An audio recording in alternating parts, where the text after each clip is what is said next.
50 rupees. इसमें भी केवल एक फाइनाइट वर्ब है बट, अतः यह सेंटेंस भी सिंपल सेंटेंस है। ठीक है, समझ पा रहे हैं आप लोग। थर्ड क्वेश्चन है कि the Hunter killed a tiger, शिकारी ने टाइगर को मारा, ही रिटर्न होम, वह घर वापस आ गया। अब हम इन दोनों सेंटेंस को मिलाएंगे और मिला करके सिंपल सेंटेंस बनाएंगे। तो देखिए, आप 8वीं विधि पढ़ रहे हैं, आपने बाय यूजिंग पार्टिसिपल भी पढ़ा होगा। तो ये ऐसा वाक्य है कि आप पार्टिसिपल पर भी बना सकते हैं। ठीक है, पार्टिसिपल पर कैसे बनाएंगे? तो लिखा है कि शिकारी टाइगर को मारा, वह घर वापस आ गया। मिलाएंगे तो कहेंगे कि टाइगर को मारकर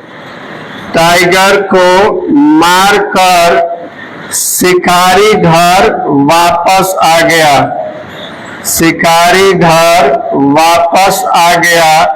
अब आप ध्यान से देखेंगे तो मार कर, मैंने कहा था आपसे, बताया था कि यदि किसी वाक्य में क्रिया में कर, करके, हुआ, हुई आता है तो प्रेजेंट पार्टिसिपल बनाते हैं, और प्रेजेंट पार्टिसिपल बनाने के लिए वर्ब में आईएनजी जोड़ दिया जाता है। तो आप इस वाक्य को जो है प्रेजेंट पार्टिसिपल के द्वारा भी बना सकते हैं सिंपल सेंटेंस।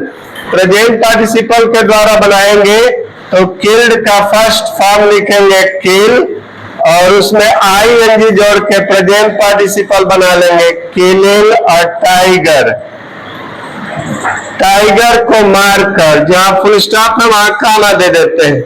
टाइगर को मारकर वह घर वापस आ गया, या शिकारी घर वापस आ गया, बात एक ही है। तो ही की जगह द हंटर भी लिख सकते हैं। लिख सकते हैं कि the Hunter killed, the Hunter return home. अब आप दिखा सकते हैं कि एक क्रिया है और कई क्रिया नहीं है। तो प्रेजेंट पार्टिसिपल के द्वारा भी आप इसे बना सकते हैं, कोई दिक्कत नहीं है। परफेक्ट पार्टिसिपल भी आपने पढ़ा है, आप ऐसे भी कह सकते हैं कि टाइगर को मारने के बाद शिकारी घर वापस आया। टाइगर को मारने के बाद शिकारी घर वापस आया। तो बाद के लिए जो है परफेक्ट पार्टिसिपल बनाया जाता है, और परफेक्ट पार्टिसिपल बनता कैसे है? Heading plus third form. यदि हैडिंग प्लस थर्ड फॉर्म लिख दिया जाए तो परफेक्ट पार्टिसिपल हो जाता है, और पार्टिसिपल क्रिया का कार्य नहीं करता, इसीलिए नॉन फाइनाइट वर्ब कहते हैं उसको। ठीक है, तो हम परफेक्ट पार्टिसिपल के द्वारा भी इस वाक्य को बना सकते हैं, अतः हैडिंग से भी बना सकते हैं। विद्यार्थी लिख सकते हो heading plus third form killed, heading killed a tiger, heading killed a tiger, the Hunter return home. अब आप भी दिखा सकते हैं कि रिटर्न क्रिया है और कई क्रिया नहीं है। लेकिन आप प्रीपोजिशन के द्वारा पढ़ रहे हैं, आपने कभी न कभी सुना होगा कि बाद के लिए प्रीपोजिशन क्या यूज किया जाता है? आफ्टर माने बाद में।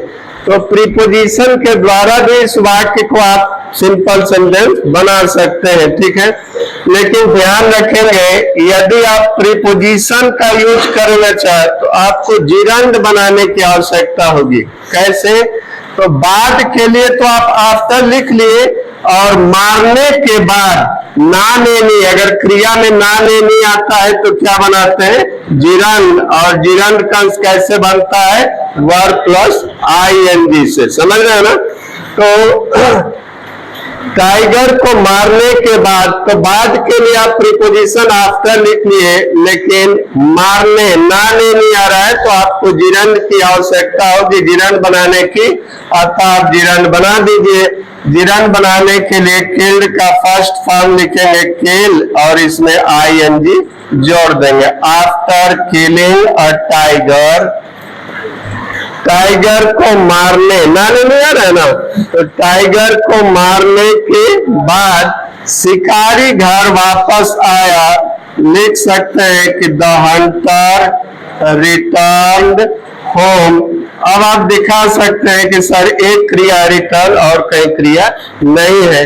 तो मैं यही बताना चाह रहा हूं कि जब आप प्रीपोजिशन का प्रयोग शुरुआत में करेंगे, प्रारंभ में करेंगे, तो आपको नाउन या जिरंड बनाने की आवश्यकता होगी।